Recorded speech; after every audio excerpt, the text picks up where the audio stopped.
Il Palagnelli quest'oggi è stato spettatore di una partita emozionante e tiratissima, in cui le due squadre hanno giocato mettendo in campo tutta la grinta e la voglia di cui disponevano. La UNE Teamwork Busto Arsizio tornava in campo dopo un lungo stop dovuto alla positività di alcune sue atlete, mentre la Zanetti Bergamo dalla partita contro Conegliano giocata 3 giorni fa, nel turno infrasettimanale.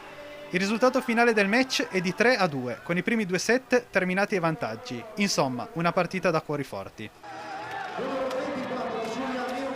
Nel primo parziale ingrana subito bene Busto Arsizio, con il turno in servizio di Polter che crea subito un buon break per Busto. La rimonta della Zanetti è lenta ma arriva intorno al 16° punto.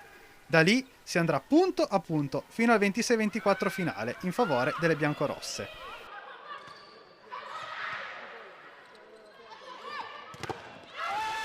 Il secondo set è il più emozionante, con le squadre in campo che compiono sorpassi e controsorpassi per tutto il match.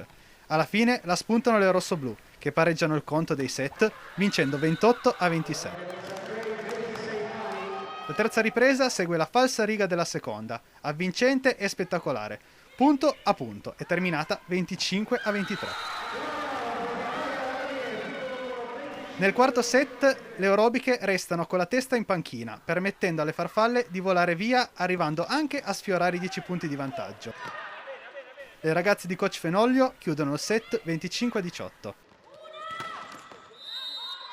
Nel tie break Sara Lodi e compagne riattaccano la spina e partono mettendo subito margine tra loro e le bustocche.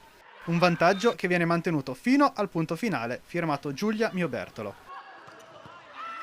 Il prossimo turno vedrà entrambe le squadre impegnate oggi far visita a due squadre piemontesi, con Bergamo ospite della Reale Mutua Feneracchieri e Busto Arsizio a sfidare la Bosca San Bernardo Cuneo.